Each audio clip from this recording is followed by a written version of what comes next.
tulikuwa tumekubaliana na Padre Lazaro kwamba ndiye atoe neno, na nashukuru sana kwamba ametoa hilo neno, akatoa shukurani nyingi kwa wote hawa vikundi mbalimbali, lakini yeye hakujishukuru. Sasa mimi namshukuru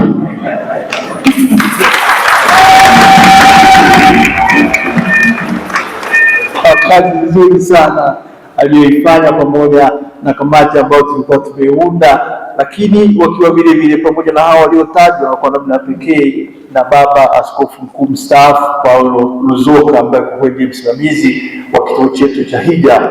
Katika hayo mambo ya kuadhimisha hija hizo, ndio hao walifanya kazi, na furahi kabisa kwamba sasa tunapoondoka tena upya na nguvu hiyo mpya, tayari wameshaanza kuifanya kazi hiyo. Kumbe naomba tuwashangilie tena kwa kazi. Basi baada ya kusema hiyo, shukrani ya mwisho ni kwenu nyote, Mhashamu Askofu Msaidizi Josephat Bududu, waheshimiwa nyote mapadri ambao mmefika leo, wawekwa wakfu, wanafunzi wa upadre ndio mafrateri, pamoja na sisi sote waamini. Asanteni sana kwa kuja kwenu ili tuweze kushiriki na kanisa zima la ulimwengu kuhitimisha hija hii tuliyokuwa nayo tangu tarehe 24 mwezi Disemba mwaka jana, na leo tumehitimisha. Lakini mlango mkuu wa kanisa kuu la Mtakatifu Petro Bazilika huko Roma utafungwa tarehe 6 kwenye sherehe za Epifania.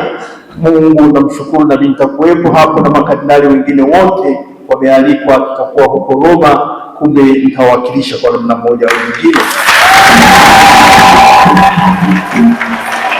Naomba sala zenu zinisindikize na ziwasindikize wote ambao watakuwa hapo katika kufunga huo mlango kuu wa mlango wa jubilei wa kanisa kuu hilo la kipapa la Mtakatifu Petro. Niwatakie sikukuu njema familia takatifu, tuziombee familia zetu ziweze kuwa kama ilivyokuwa hiyo familia takatifu ya Nazareth. Asanteni sana.